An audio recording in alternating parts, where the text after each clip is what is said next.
요 셋 중에서 하나가 빠져도 그거는 예수 그리스도를 통해서 하나님이 주시는 구원을 아직 못 받은 겁니다. 알고 있을 뿐 아직 구원에 이르지는 못한 겁니다. 하나님께서 예수 그리스도를 대속물로 삼아서 구원하시는 그 구원의 내용은 뭐냐? 죄를 사하여 주시고 몸이 다시 살고, 즉 부활을 말하죠. 새 생명입니다. 그리고 영원히 사는 것. 여기서 영원히 산다고 하는 것은 모든 인간은 다 영원한 존재입니다. 다 영혼을 가지고 있잖아요. 영원한 존재입니다. 그래서 여기서 영원히 산다고 하는 것은 하나님과의 관계 안에서 산다. 우리 흔히 하는 표현으로 천국에서 영원히 사는 것을 말합니다. 지옥에서 영원히 사는 것이 아니고, 여기 세 가지가 이제 구원을 말하는 겁니다. 자, 구원, 하나님이 우리에게 주시는 구원의 내용을 착 열어보니까 세 가지 큰 게 있습니다. 첫 번째 뭐죠? 죄가 아니고 죄. 다시 첫 번째 뭐죠? 두 번째, 세 번째. 그래, 요 세 가지 이게 이제 구원을 말해요. 그래서 앞에 했던 것 성도가 서로 교통하는 것과 거룩한 공예와 성도가 서로 교통하는 것, 이거는 교회였죠. 그래서 우리 지난 수요일 날 했습니다. 자, 요 마지막 세 가지 구원에 대해서 이제 또 우리가 참 긴 시간 동안 했어요. 이게 내용이 좀 많기 때문에 세 가지를 나누어서 그렇게 합니다. 그래서 구원, 이걸 오늘은 죄를 사함 받는 구원, 그 다음에 다음 수요일은 구원에 있어서 몸이 다시 사는 것. 구원을 받았으면은 이제는 죄와 상관없는 생명으로 태어나야죠, 그죠?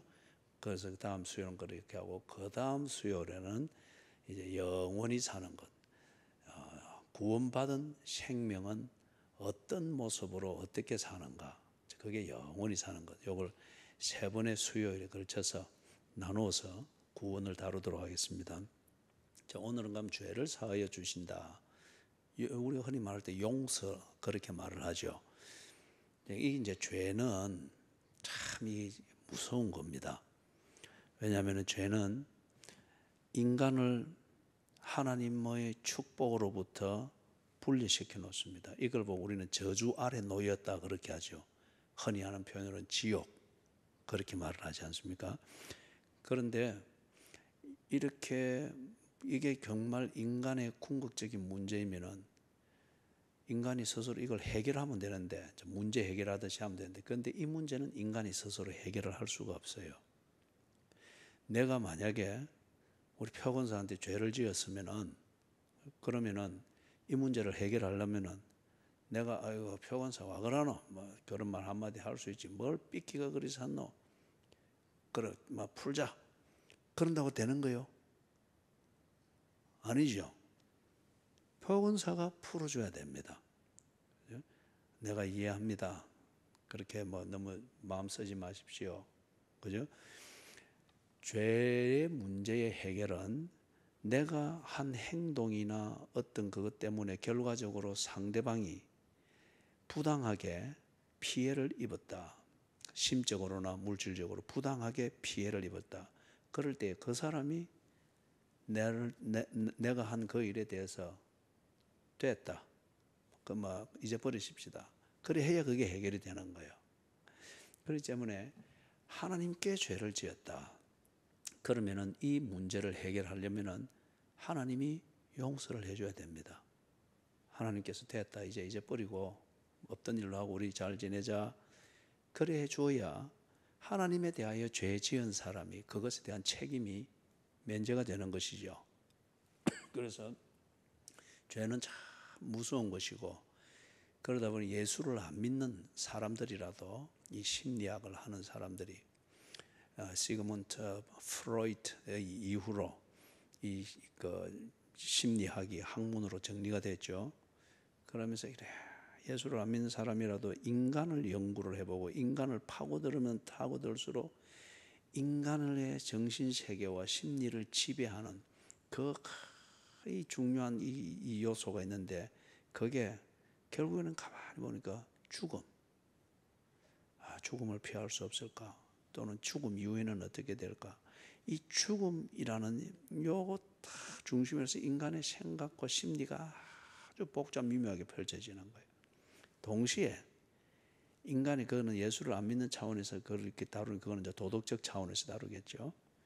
죄, 이 양심의 가책, 불안 이렇게 떨게 만드는 이 죄라는 이걸 없앨 수 없을까? 그러면 인간이 그러한 고민이나 심리적 불안이나 그렇게 자의식을 가지고 이것으로 자유할 수 있지 않을까? 그래서 이 프로이트 이후로 지금까지 하면 약 한 120년 지나갑니다. 이걸 가지고 심리학이라는 학문에서 여러 가지 방법으로 연구하고 인간을 이런 문제로부터 자유케 하려고 몸부림을 치지만은 그 학문으로는 해결이 안 돼요. 그죠? 학문으로는 해결이 안 돼요.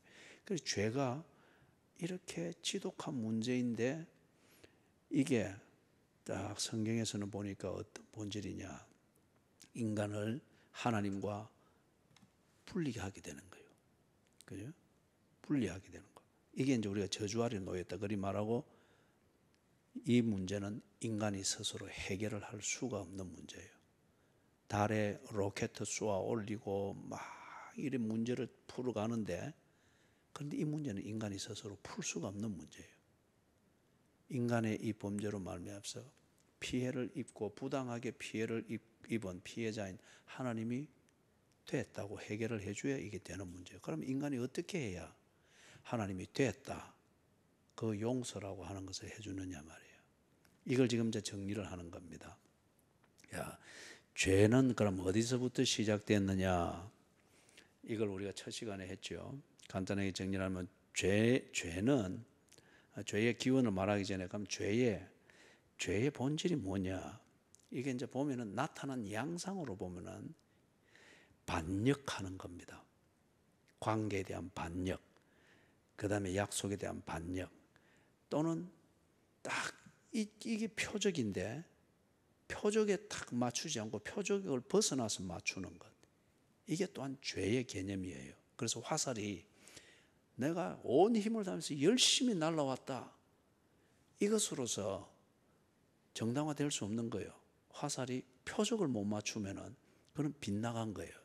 쓸모없는 화살이 돼버린 거죠. 그래서 표적을 벗어났다는 이 개념이고 또는 선을 딱 그어놨습니다. 요거는 넘어가지 마라. 요 선 안에 니는 거기 머물러 있고 요 선 밖에는 내 것이니까 침범하지 마라. 이런 식으로 선을 딱 그어놨단 말이에요. 그런데 요 선을 싹 넘어서 오는 겁니다. 이제 선을 넘는 거. 이제 여기 또한 죄의 개념이에요. 죄의 개념. 그래 이걸 좀 우리가 이게 익숙한 표현으로 말하면은 불법을 행하는 것, 또는 법을 부셔버리는 것, 아니면 법을 뒤틀어 버리는 것. 이제 이런 게 불법 또는 범법이라 그러죠. 자, 이게 이제 죄의 그 기본 개념인데, 그러면 보십시다. 무엇이 법입니까? 그죠? 어떤 법이 절대 법입니까?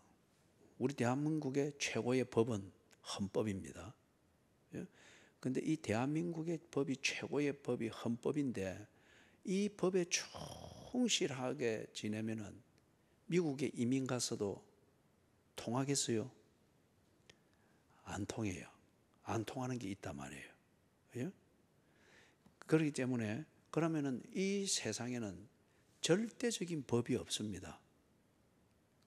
이 나라는 이 법이고 저 나라는 저 법이고, 그죠? 그래 또 좁게는 사람마다 다 자기 도덕적 기준이 다르고 판단의 기준이 다르니까 내가 옳다고 주장하는 게 저 사람에게는 전혀 공감이 안 되니까 막 싸움이 되는 거죠.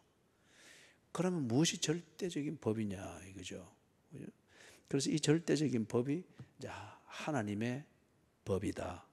우리가 그렇게 말했죠. 그는 하나님이 세상을 지으셨고 사람을 지으셨고 그리고 하나님의 그 뜻을 따라서 세상이 운행되도록 자연의 법칙을 주셨고 어떤 이런 것들을 볼 때 창조주로서 하나님이 하나님의 법, 이게 절대적인 법이다. 그러면 이제 보면은 하나님의 법, 이 안에 뭐가 들어있습니까? 하나님의 속성이 하나님의 법으로 나타나는 거죠. 그 다음에 하나님께서 원하시는 그 뜻, 이게 법으로 나타나는 거죠. 또는 하나님이 성취하고자 하는 목적, 그게 하나님의 법으로 나타나는 거죠. 그렇기 때문에 하나님의 법을 지킨다. 내가 하나님의 법을 지켜서 하나님의 법이 나로 인해 성취됐다. 그러면 이게 뭐예요? 하나님의 하나님 되심이 그대로 나타나는 거죠. 이걸 보고 하나님이 영광을 받으셨다. 그래서 하나님의 하나님 되심을 드러냈기 때문에 이걸 보고 하나님을 영화롭게 했다. 그렇게 말하는 거예요. 그래서 여러분 집에서도 뭐 쉬운 예로 집에서도 집에 가장이 또는 뭐 부모가 자녀들에게 그러면서 이런 계획을 세우고 이래 해라 저래 해라 가정의 질서를 세우고 그래야 합니다. 그러면 그 어머니의 잔소리, 아버지의 훈계, 그 다음에 그 부모가 세우는 가정의 질서, 그것에는 뭐가 스며들어 있는 겁니까? 부모의 뜻이 들어있는 겁니다. 그리고 가정을 이렇게 잘 세워보고자 하는 부모의 목적이 들어가 있는 겁니다. 그리고 그 가정의 그 법에는, 부모의 잔소리에는 다른 가정과 차별화되어진 그 부모의 성격과 부모의 자식을 향한, 자기 가족을 향한 사랑과 희생과 모든 게 그게 들어있죠. 그죠? 그렇기 때문에 유교 그 공자가 말했듯이 그 입신양명, 그 효를 제일 덕목으로 삼아서 그 중에 제일 입신양명, 그죠? 출세하여서 부모의 가르침을 받아서 출세하여서 네 집 아들이고 부모의 이름을 빛내는 사람을 효의 제일 덕목으로 그렇게 친다고 하잖아요. 같은 이치예요. 그래서 이 자녀가 부모의 뜻을 잘 받들어서 그 가족이 부모의 잔소리대로 그렇게 이래 차근차근해서 부모가 세운 그 뜻과 잔소리가 딱 지켜지는 이게 되면은 뭐가 되는 거예요? 그 자녀는 나의 부모는 이런 분입니다 하는 걸 드러낸 셈이 되는 겁니다. 그럼 부모의 영광을 드러낸 거예요. 아, 네 부모는 이런 사람이었구나. 네 집 부모는 이런 마음을 가지신 분이었구나.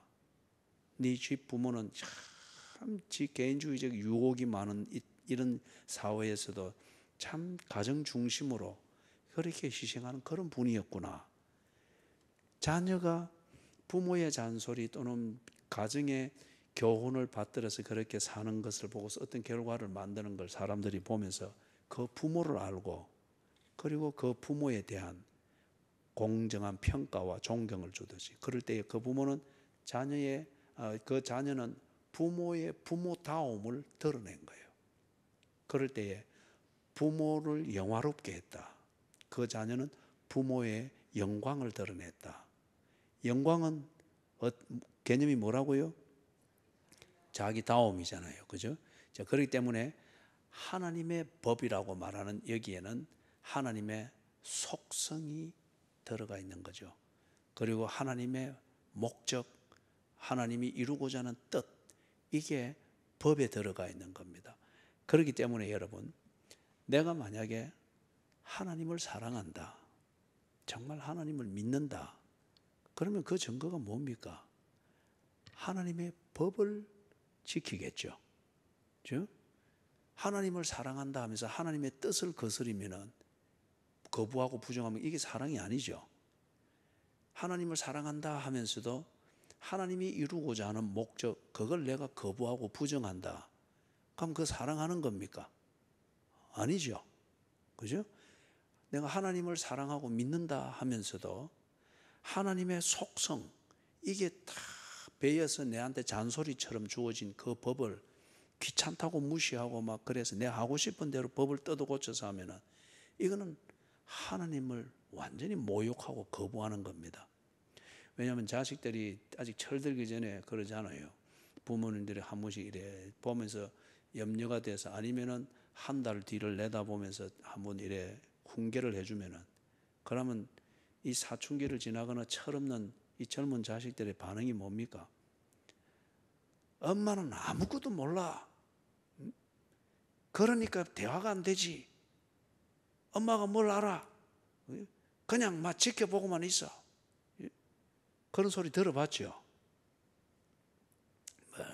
또 자식에 대한 잘못된 소문날까 싶어서 안 그런 척 그러고, 그거 뭐 다 그렇게 해서 자라는 거잖아요. 그게 이제 비수를 꽂죠, 그죠? 막 심정이 찌죠. 그래서 그게 그 잔소리에는 부모의 속성이 들어가 있고, 부모의 품위가 들어가 있고, 실력이 들어가 있고, 이렇단 말이에요. 하나님의 법, 내게 준 잔소리, 거기에는 나를 향한 하나님의 마음, 그리고 나를 사랑하고 인도하고 돌보고 키우시는 하나님의 실력, 그리고 그분의 속성이 들어가 있는 거예요. 그렇기 때문에 하나님의 법을 이렇게 받고 하나님의 잔소리를 들을 때, 하나님이 어떻게 지금 내 사정을 압니까? 내가 지금 뭘 먹고 사는지 하나님이 아십니까? 왜 그런 이런 잔소리를 합니까? 그냥 주일까지 기다리십시오. 그때 되면 내가 가서 또 예배 드려줄 테니까 지금은 나를 혼자 놔두십시오. 내가 알아서 할 테니까. 이건 하나님을 사랑하는 거예요, 안 하는 거예요? 그 꿀밤 한 대 맞아야 되겠죠. 그죠? 예. 그래서 이게 이제 죄라고 하는 이게 그냥 하나님이 놀다가 한번 눈 떡 떠 보이죠, 뭐 해서 넘하고 그런 식의 죄가 아니다 이거예요. 이게 정말 인격적 교제에서 그 관계에서 삐그러진 이걸 말하는 게 죄라는 거예요. 그렇기 때문에 이걸 우리가 그 소리문답 14문을 가지고 이걸 그걸 빌어서 정리를 했죠. 그러면 죄가 무엇입니까? 죄는 하나님의 법을 순종함에 있어서 태만한 것이 죄입니다. 하나님의 그 자식들도 보면 그렇잖아요. 이제 성인이 되고 나면은 이 뭐합니까? 뭐라 뭐 좀 이래 부모가 부탁을 하거나 아니면 시키면은 대답은 잘해놓고서는 꼭 보면은 지 할 것부터 먼저 하고 나중에는 어중간히 해놓고서는 시간이 없어서 못해서 아니면 이것까지 하려고 하니까 뭐가 모자라서 그렇게 너스레를 떨고 핑계하는 거 종종 들어봤죠? 뭐 내가 가정을 흔히 아는데 뭘 그죠? 그게 참 아주 그렇잖아요, 그죠? 이제 여기에 뭔가 하면은 그 자녀가 부모를 무시하거나 그건 아니에요. 그러나 부모를 온전히 순종하지 않는 성향이 있습니다. 순종해야 되는 건 아는데 순종함에 있어서 아직 지 성향을 못 버리다 보니까 반쯤하는 거예요. 아니면 한 생색을 내는 거예요. 아니면 이걸 시키는 엄마가 섭섭해할까 싶어서 좀 그 섭섭해하고 슬퍼하는 엄마를 동정하면서 그거는 좀 무마시키면서 그러나 제대로 다 하지 않는 거예요. 지 하고 싶은 걸 하든지 어떻게 일이 될 때. 그래서 순종함에 있어서 태만한 것, 이것이 죄의 한 양상입니다. 그럼 이 순종함에서 태만한 것은 어떤 경우에 주로 일어날까요? 하나님의 법에 대해서 관심을 가지지 아니할 때, 아니면 관심을 가질 때 소홀히 여길 때, 예? 그럴 때에 태만한 이게 이제 나온단 말이에요. 그 다음에 이 죄의 양상이 좀 적극적인 면은 뭔가 하면 아예 순종하지 않습니다. 예? 거부합니다. 하나님이 해라, 못하겠어요. 하지 말아라. 왜 내 하고 싶은데 내 마음대로 하면 되는데 이제 일이 되는 거예요. 이거는 아주 완전히 거부하는 거죠. 그래서 죄는 하나님과의 관계를 찢어놓는 건데, 즉 이것에서 벗어나는 건데, 어떤 양상으로 나오는가 보면 크게 두 가지. 하나는 순종함에 있어서 태만합니다. 소홀히 다룹니다. 그 다음에 적극적인 것으로는 아예 거부합니다. 예? 바빠서 안 돼요. 아니면 이만큼 내가 교회 생활하면서 지킨다고 지켰는데 아무것도 없네요. 이제 더 못합니다. 뭐 이런 식. 그죠? 아니면 어떤 사람 이제 순종함에 있어서 태만한 거는 뭐 이런 예를 드는 게 이해가 빠를 것 같아요. 11조를 딱 합니다. 그런데 이제 11조 액수가 좀 많아지면은 지 혼자 법을 막 세우는 거예요. 세금 떼기 전으로 해야 되나, 세금 뗀 후 액수로 해야 되나. 그 다음에 또 이래서 오다가 이게 뭐 꼭 이 뭐 숫자가 중요하나, 하나님은 마음을 보신다는데, 그러면서 이래 오면서 이래 손 살려가서 살짝 해서 또 이래 좀 빼놓는 거예요. 이게 뭔가 하면은 순종하기는 하는데 태만한 겁니다. 소홀하는 거예요. 이해되셨어요? 예? 자, 그럼 이제 이게 죄입니다. 그러면 이 죄는 어디서부터 언제 시작이 됐느냐 하면은, 자, 아담과 이브가 에덴 동산에 있었죠. 에덴 동산에 있는 그게 이제 인류의 시작이었습니다. 그 시작점에서는 아담과 이브는 순수했습니다. 순수했습니다. 왜냐하면은 그 아담과 이브의 본질은 하나님의 형상대로 지음받았습니다. 사탄의 형상대로가 아니고 하나님의 형상대로 지음받았기 때문에 그 본질이 하나님과의 관계에 있어서 순수했습니다. 그 다음에 그 본질을 가지고 사는 삶의 질이 순수했습니다. 창세기 1장 26절, 27절, 28절 보면은 하나님께서 사람을 지으시고 그게 무엇을 하면서 어떻게 살아라는 것을 딱 주셨죠. 그죠? 그렇기 때문에 그의 삶의 목적과 그 삶을 살아야 되는 방향과 환경과 위치가 딱 순수했습니다.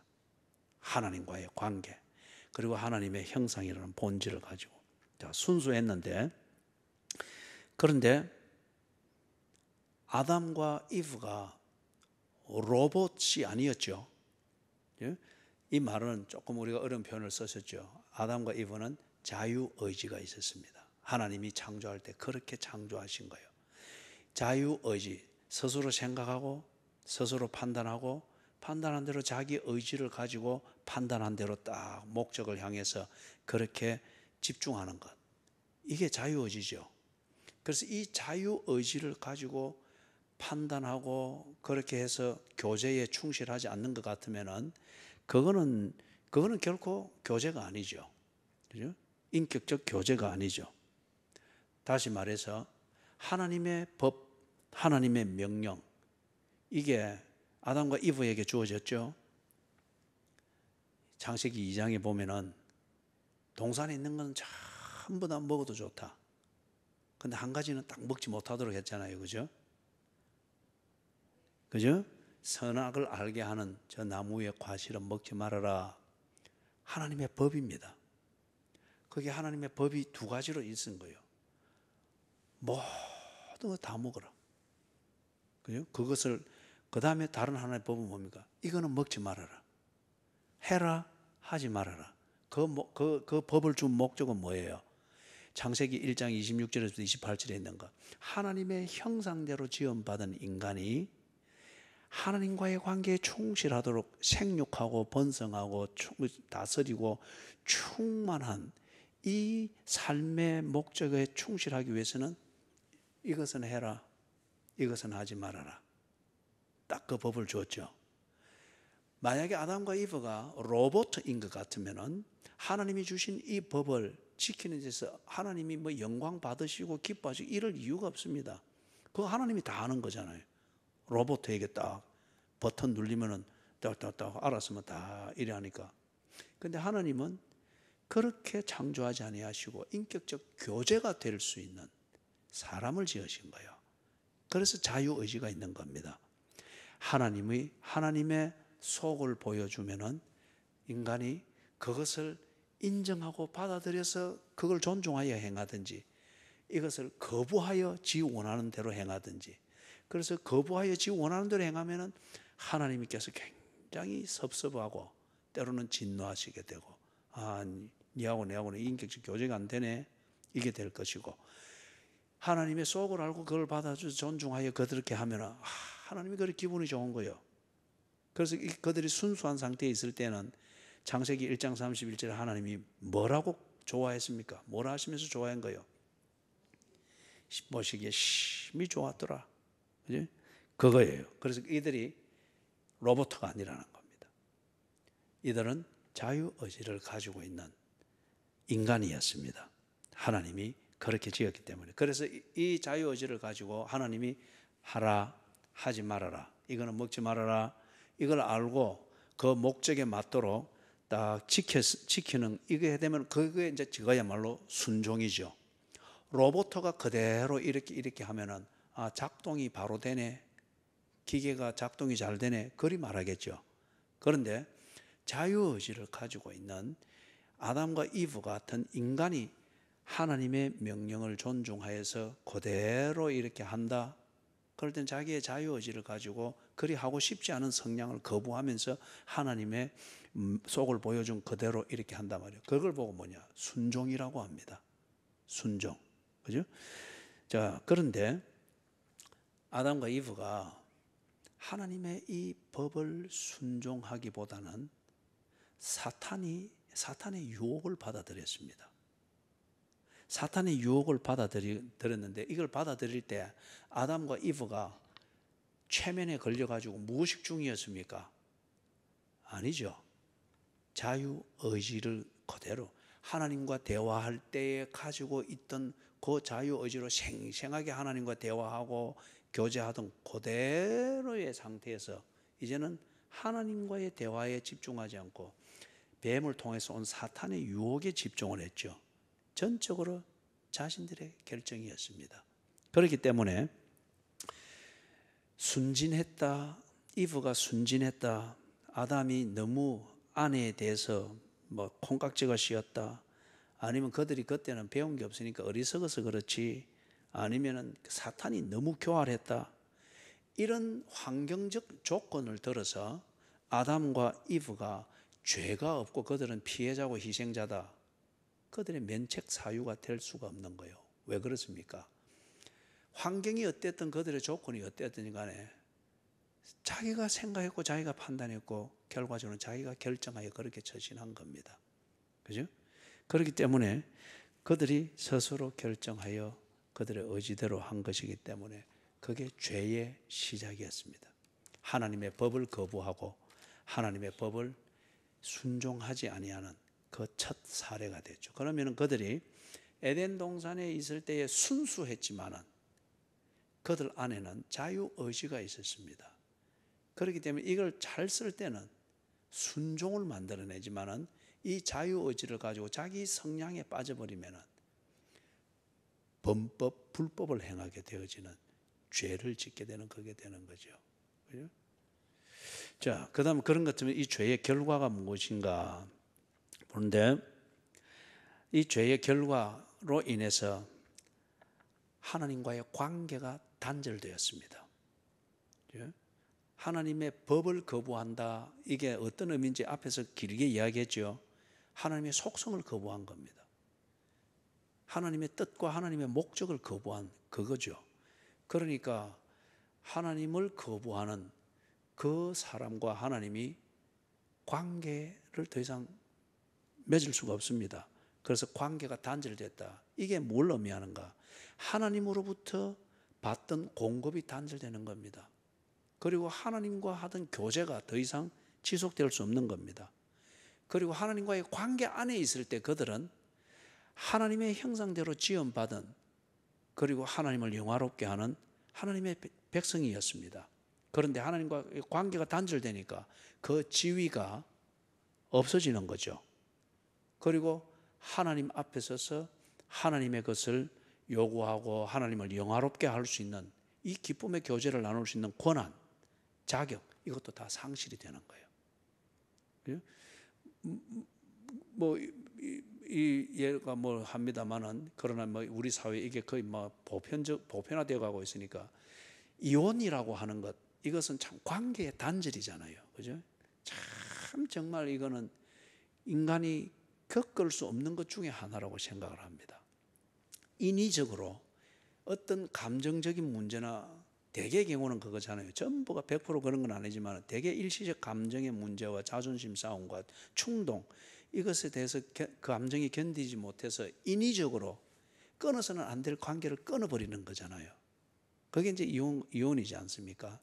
그럴 때에 그 이혼이라고 하는 이것으로 말하면서 부부의 관계가 단절되었을 때에 관계가 단절되어진 그 결과물을 피차 견디지를 못하잖아요. 그죠? 그래서 자꾸 다른 종류의 사람이 되려고 자꾸 이제 무리를 하게 되어지고 이렇게 되는 걸 우리가 보지 않습니까? 관계의 단절이라고 하는 게 그렇게 무서운 것이듯이 하나님과 인간의 이 관계가 단절이 되게 될 때에 관계 안에 있을 때 하나님으로부터 받던 인간의 모든 지위와 모든 것은 관계의 단절과 함께 끝이 나버리는 겁니다. 이혼으로 말미암아 부부의 관계에 있을 때 누리던 그 모든 게 다 끝이 나버리듯이, 그죠? 이리 되면 이게 죄의 결과입니다. 자, 그렇기 때문에 이게 이제 또 두 번째 우리 생각해야 될 게 아담과 이브의 범죄의 이 결과로 인한 그들의 상태와 처지는 후손들에게도 그대로 전승이 되게 되어 있는 겁니다. 이제 이거는 뭐 깊이 들어가면은 좀 더 복잡한 얘기를 나누어야 됩니다만은 그 부분에 대해서는 여러분이 이걸 좀 자세히 할 때 했던 그 부분을 조금 더 여러분이 한번 복습을 해보시고, 왜냐하면은 아담과 이브가 하나님과의 관계가 단절된 상태에서 자식을 낳지 않습니까? 그러면은 이 자식이 하나님과의 관계가 단절된 상태에서 난 거예요. 예를 들어서 여러분, 제게 세 자녀가 있습니다. 첫째와 둘째는 부산에서 났어요. 왜냐하면 나와 아내가 부산에 있었기 때문에. 그런데 나와 아내가 시드니에서 이제 뭐 그때 유학하고 막 일을 하는 중에 셋째를 낳았습니다. 그러면 그 아이는 부산에서 났습니까? 시드니에서 났어요. 왜 그렇죠? 그렇죠. 부모가 거기에 있었기 때문에 그런 거예요. 그렇기 때문에 아담과 이브가 하나님과의 관계 밖에서 자식을 낳았으면 자식이 하나님과의 관계 밖에 있는 겁니다. 아담과 이브가 하나님과의 관계 안에 있으면서 자식을 낳았으면 자식이 하나님과의 관계 안에 있는 겁니다. 그죠? 그리고 지금 슈슈 가족도 두 아이가 있는데 두 아이가 부룬디 사람 부모지만은 이 두 아이는 지금 어디서 낳은 거예요? 부산 바로 여기서 낳습니다. 그래서 한국 국적을 가지게 될 거예요. 여기에 있으면서 여기서 낳기 때문에. 무슨 말인지 아시겠죠? 그래서 아담과 이브가 범죄하여 하나님과의 관계로부터 단절이 된 상태에서 가인을 낳고 아벨을 낳고 셋을 낳고 후손을 낳았습니다. 그들이 하나님과의 관계 밖에 있는 부모로부터 낳기 때문에 그들 또한 하나님과의 관계 밖에서 낳습니다. 이게 죄의 전성을 말하는 그 구조입니다. 자, 이걸 조금 더 쉽게 말하면 이렇습니다. 인간이 천사를 낳을 수 있습니까? 인간에게서 난 것은 인간입니다. 그죠? 인간에게서 난 것은 인간입니다. 그런데 그 인간이 하나님과의 관계 밖에서 자식을 낳았다고 하면은 그 자식 또한 하나님과의 관계 밖에 있는 인간에게서 난 인간입니다. 그렇죠?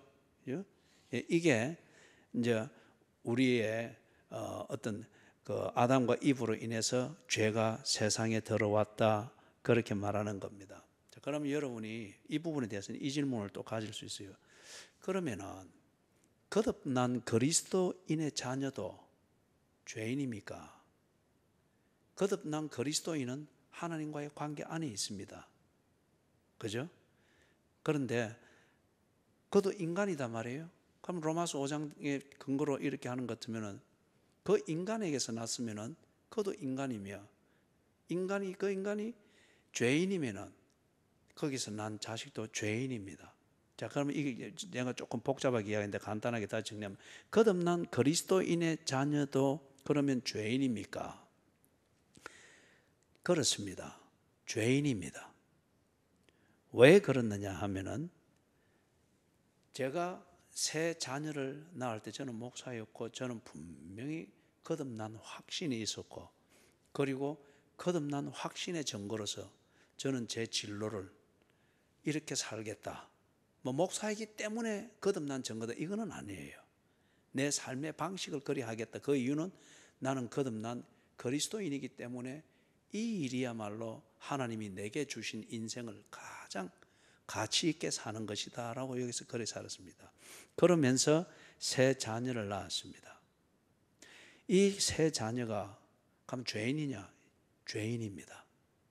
그렇기 때문에 나는 이 세 자녀의 구원을 위하여서, 거듭남을 위하여서 정말 처절하게 하나님 앞에 기도하는 기도 제목의 제 1순위에 들어가는 그런 내용이었죠. 왜 그러느냐 하면 저는 거듭난 그리스도인이지만은 제 육체와 이 땅에서 사는 제 삶은 죄에 물들어 있습니다. 그죠? 죄에 물들어 있습니다. 나의 영은 거듭난 하나님의 자녀의 영입니다. 그러나 죄에 물들어 있기 때문에 나는 언제나 죄에 대해서 열려 있습니다. 죄에 대해서. 그래서 제가 하루를 지나면서 이 죄라는 지뢰밭을 건너가는 것보다도 더 위험하게 죄에 대해서는 그렇게 살고 있습니다. 그래서 늘 내 자신과 싸우고 시험에 들게 하지 마옵시고 다만 악에서 구하옵소서 늘 기도하는 거예요. 이러한 내게서 내 세 자녀가 낳기 때문에 이 아이들도 죄인입니다. 죄에 물들어 있는 부모에게서 낳기 때문에 그들도 이 죄에 물든 육체를 받았습니다. 그래서 여러분, 이 애들이 크는 걸 이래 보니까 조금 지 표현을 할 수 있을 때쯤 되니까 나도 이래 알 수 있단 말이에요. 막 바둥거리고 하는 거 보면 굉장히 이기적인 때가 많아요.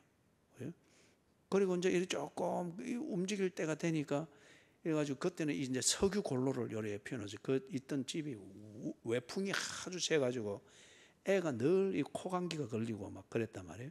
그래서 석유 골로 하나 사가지고 이래 해놨는데 얘가 이제 최초로 보는 거는 신기하잖아요. 볼볼 기어가가지고 거기에 손을 이래 쐈대는데 얼마나 뜨거워요. 그러면서 또 만지고 싶으니까 이제는 어떤 게 하면 내 손을 이래 끈단 말이에요. 내 손을 끌어가지고 그리고 지가 막 손을 대보라는 그거예요. 그죠? 그 얼마나 이기적이에요. 그죠? 우리가 부모의 입장에서 보니까 그게 참 귀엽고 그렇게 해서 이제 의사소통하면서 자라가는 게 귀엽게 보여서 그렇지 탁 본질로 따지고 보면은 거기 얼마나 정말 죄에 물든 그 인간의 나타날 수 있는 그 성향인 자기중심성, 그죠? 그렇기 때문에 사람들이 이제 그렇게 이야기하죠. 금방 태어난 애가 죽으면 그 지옥 갑니까? 그런 부분은 좀 더 복잡하게 이야기를 해야 됩니다. 그런데 원론은 이것입니다. 원론은 죄에 물든 인간, 죄에 물든 이 육체를 입고 있는 이상에 그 증거는 뭐예요? 안목의 정욕, 육체의 정욕, 이생의 자랑, 이것이 다 우리가 싸우는 적이지 않습니까?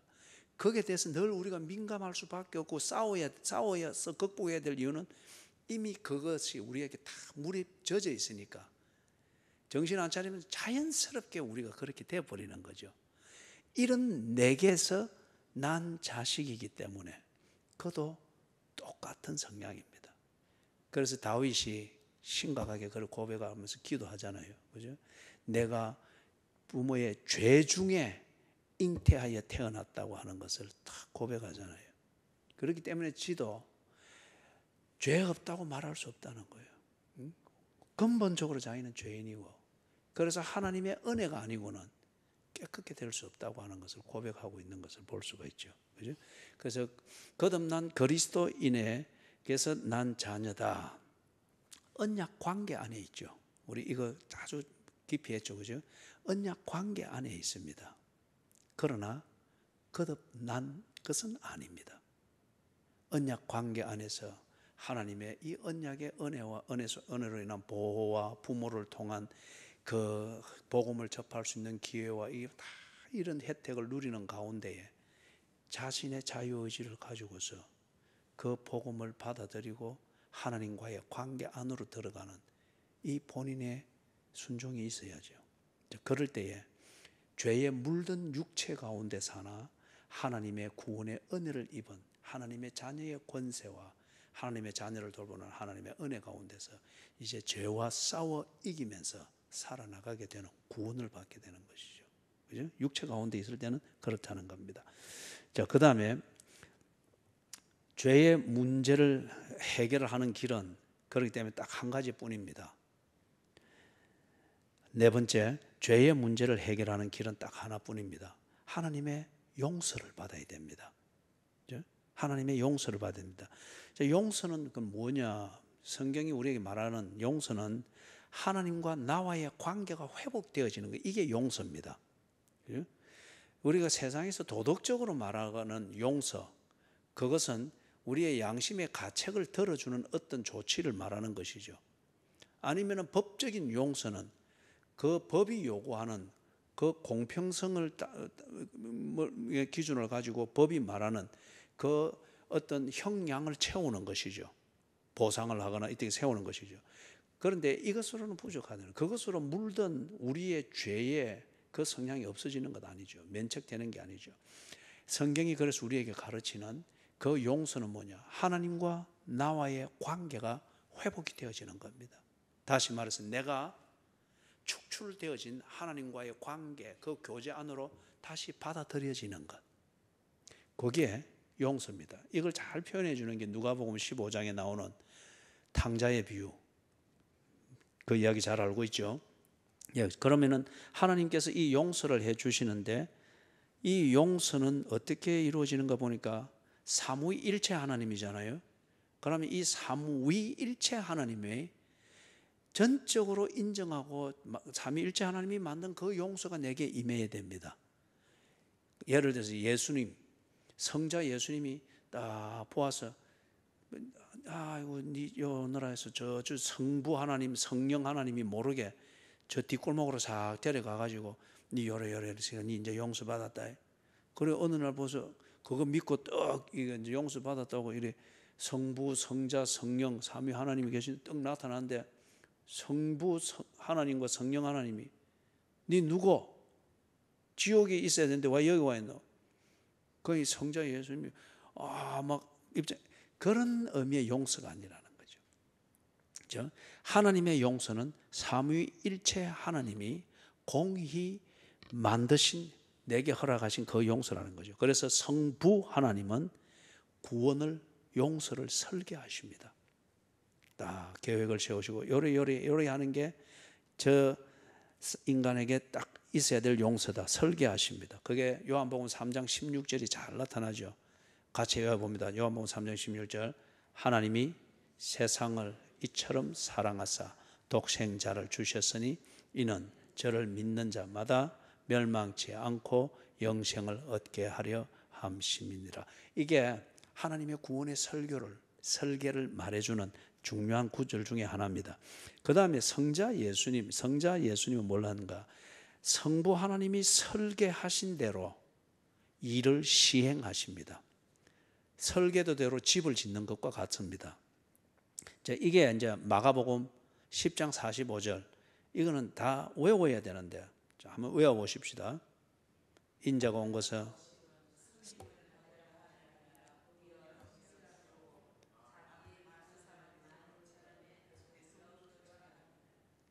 자기 목숨을 많은 사람들의 대속물로 주려 함이니라. 이런 구절은 여러분이 외워놔야 됩니다. 그래야 자식하고 이 복음에 대해서 논쟁할 때 이 구절들에 통해서 여러분이 딱 분명히 논쟁을 할 수가 있죠. 자, 그래서 성자 예수님은 설계도대로 구원의 집을 짓습니다. 그죠? 시행자죠.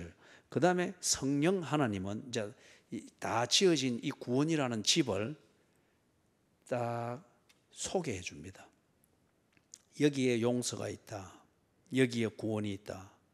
이리로 들어오느라. 이리 들어오려면 이리 길로 오느라. 그래서 성령 하나님은 완성된 이 구원의 집을 진 이 구원의 결과를 가르쳐 줍니다. 깨닫게 해주십니다. 보게 하십니다. 그리고 믿도록 도와주십니다. 그래서 성부, 성자, 성령께서 각자의 역할을 가지고서 내게 꼭 필요한 그 용서를 온전하게 딱 만드신 겁니다. 예? 만드신 거예요.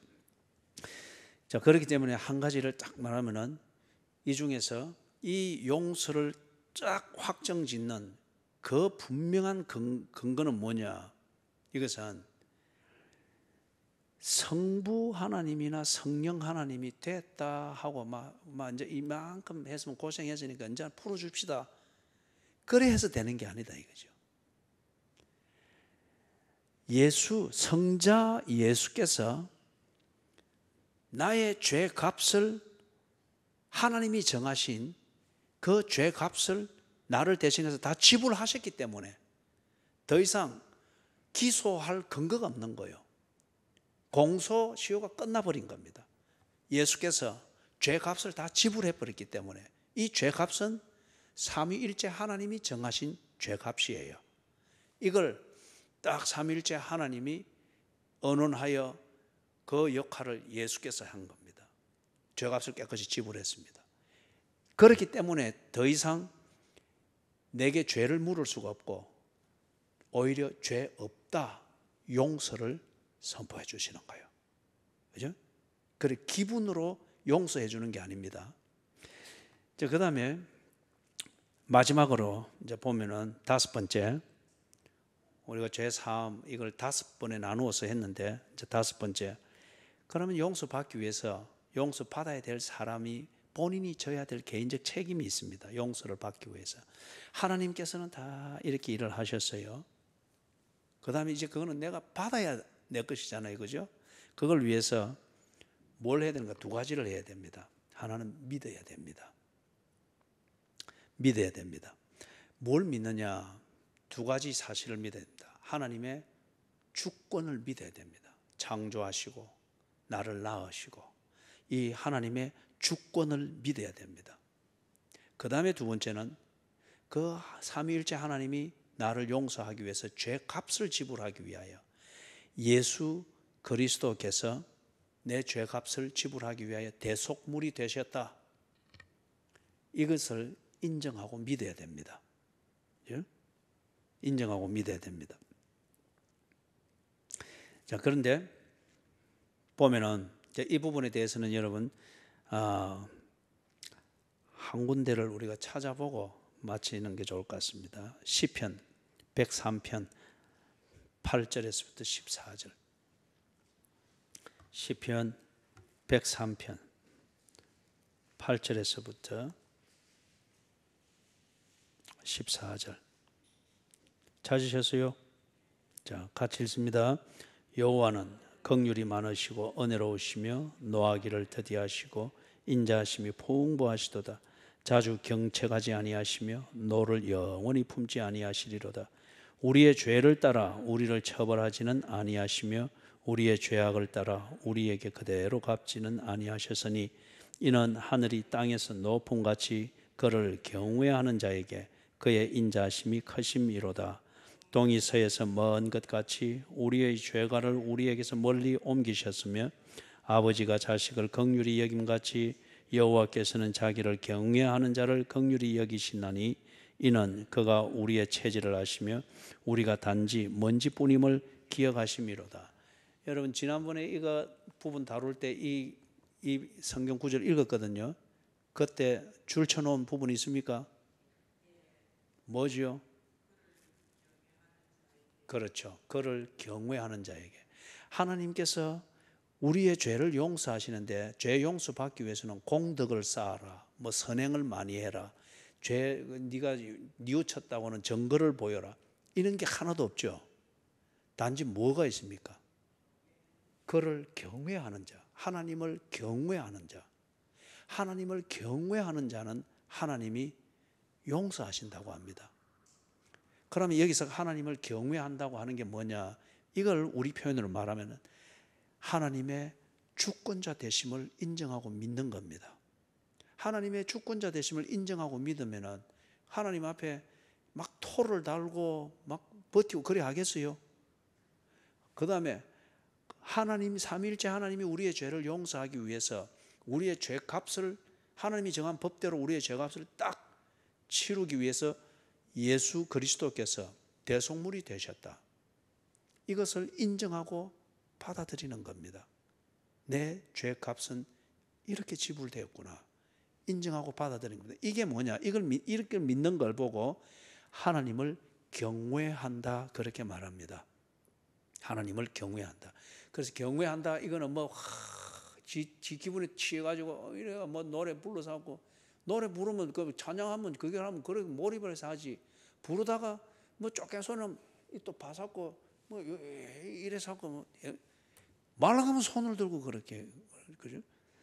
경외한다는 그런 기분에서 이게 아니고, 경외하는 것의 그 실체는 뭐냐? 하나님이 나의 주권자 되시며 나를 용서하기 위해서, 구원하기 위해서 성자 예수를 대속물로 삼어 죄값을 지불하셨다. 이것을 분명히 믿고 인정하는 겁니다. 이게 하나님을 경외하는 겁니다. 그죠? 자, 그럼 그 다음에 해야 될 게 뭔가? 그거 말하기 전에 딱 그러면은 여러분 보세요. 에덴 동산에서 이브는 누굴 믿었습니까? 이브는 누굴 믿었어요? 뱀을 믿었죠. 그죠? 잘 나가다가 어느 때가 뱀을 믿었죠. 그 다음에 아담은 누구를 믿었습니까? 예, 자기 아내를 믿었죠. 그죠? 그게 참 바른 길에 있을 때는 금슬이 아주 좋은 건데, 아담이 분별이 없이 그냥 눈에 콩깍지가 씌어가지고, 그죠? 딱 그렇기 때문에 그들이 그렇게 되니까 하나님을 믿지 않았던 겁니다. 그죠? 하나님이 우리를 지은 창조주이시며 우리에게 이 에덴이라는 집을 주셨고, 그리고 하나님께서 당신의 교제 안에서 우리를 기뻐하고 계시고, 그리고 우리를 통해서 하나님의 하나님 되심을 나타내는 걸 그리 좋아하신다. 이걸 믿고 시작했는데 어느 상황이 되어서 그걸 믿는 게 재미가 없으니까 이브가 뱀을 믿었습니다. 그리고 아담은 그냥 정신없이 지 아내를 믿었던 거예요. 그러니 하나님을 믿지 아니했던 거죠. 그래서 그들은 하나님을 경외하지 아니했습니다. 그래서 거기 죄로 빠졌던 거죠. 그래서 마지막으로 해야 될 일이, 진정한 믿기 위해서는 뭘 해야 되는가? 진정한 참회가 있어야 됩니다. 이 참회라고 하는 것은 금욕주의적이고 어떤 모든 종교들은 이 참회라는 형식이 다 있습니다. 그렇게 해서 자기 양심을 달래는 그런 수단으로 삼죠. 그리고 뭐 참선한다, 좌선한다, 방생한다, 이런 것도 결과적으로는 종교적인 참회의 형식인데, 그는 결국 자기 자신이 가지고 있는 양심의 가책, 불안, 또는 이러면 벌 받을 것 같다는 그런 어떤 자기가 기억하고 있는 죄로부터 자기를 편안하게 만들고자 하는 종교적 행위죠. 이런 것을 지금 말하는 게 아니에요. 여기서 지금 말하는 이 성경이 가르치는 참회는 하나님께서 요구하고 명령하신 것, 이것이 옳은 것을 인정하는 겁니다. 이게 옳지 않다라고 여길 때에는 이브가 뱀을 믿었죠. 누가복음 15장의 탕자는 아버지 품을 떠나버렸죠. 그죠? 그런데 나중에 돌아와서, 탕자가 돌아와서 뭐라 합니까? 아버지가 옳다고 인정하는 거잖아요. 그죠? 이 관계가 진리다고 하는 걸 인정해서 돌아오는 거잖아요.